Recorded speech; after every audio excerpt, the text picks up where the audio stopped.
नमस्कार सभी श्रद्धालुओं को साधुवाद मेरी तरफ से।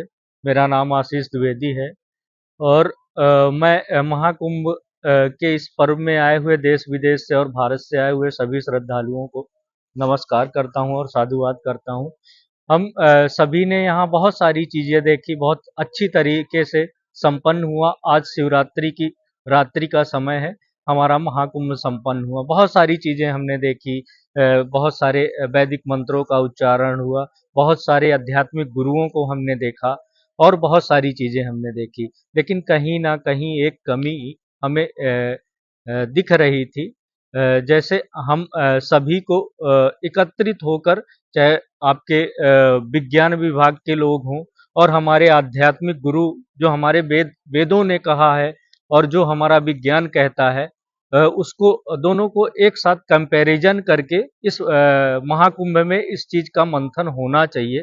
जैसे हनुमान चालीसा में सूर्य की दूरी बता दी गई, बहुत वर्षों पहले बताई गई, लेकिन हमारा जो विज्ञान उसे बहुत बाद में बताया। इन चीजों का हम वैज्ञानिक तरीके से और आध्यात्मिक तरीके से जोड़कर यदि देखेंगे तो विश्व पटल में बहुत सारी चीजें हमने बहुत पहले कर ली हैं, लेकिन उस पे हमारा नाम नहीं है। यदि हमें विश्व गुरु बनना है तो हमें इन चीजों पे अपना नाम विश्व पटल पे दर्ज करवाना होगा कि नहीं, हमने इन्हें बहुत पहले खोजी है।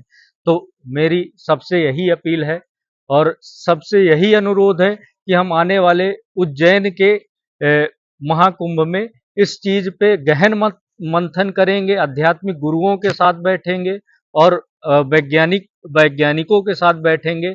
जो विश्व पटल में बहुत वर्षों पहले हमने खोया था, उसे फिर से पाने की कोशिश करेंगे। एक अनुरोध मेरा और भी है, आईआईटी बाबा को सपोर्ट करें। इस वजह से मुझे ऐसा लगता है, ये मेरा मानना है, कि हम फिर से कहीं एक और रामानुजम ना खो दें। अध्यात्म और विज्ञान का जो जुड़ा हुआ संयोग और जो उनके विचार हैं बहुत अच्छे हैं। मैंने उन्हें सुना भी है और उनसे मिला भी हूँ। बहुत अच्छे उनके विचार हैं। यदि उनके विचारों को लिया जाए तो बहुत अच्छे अच्छे विचार उनके दिमाग से निकलते हैं। अध्यात्म और विज्ञान को जोड़ते हुए जो लगता है कि हाँ, एक्चुअल में ये हो सकता है। तो इन चीजों को मैं सभी से अपील करूंगा कि हाँ, आप सभी लोग उनका थोड़ा सा सम्मान करें। नहीं, फिर से हम जैसे रामानुजम जी को गणित का बहुत ही ज्ञान था, हम उस अद्वितीय ज्ञान तक पहुंच भी नहीं सकते थे, लेकिन उस समय भी लोगों ने उन्हें पागल समझा था। तो मेरा सबसे यही अनुरोध है कि हाँ, हम फिर से दूसरा रामानुजम ना कोई अध्यात्म और विज्ञान का यदि संयोग बना के कोई हमें चीजों को समझाता है आसान तरीके से, तो उन्हें हमें समझनी चाहिए। धन्यवाद। यही आपसे अनुरोध।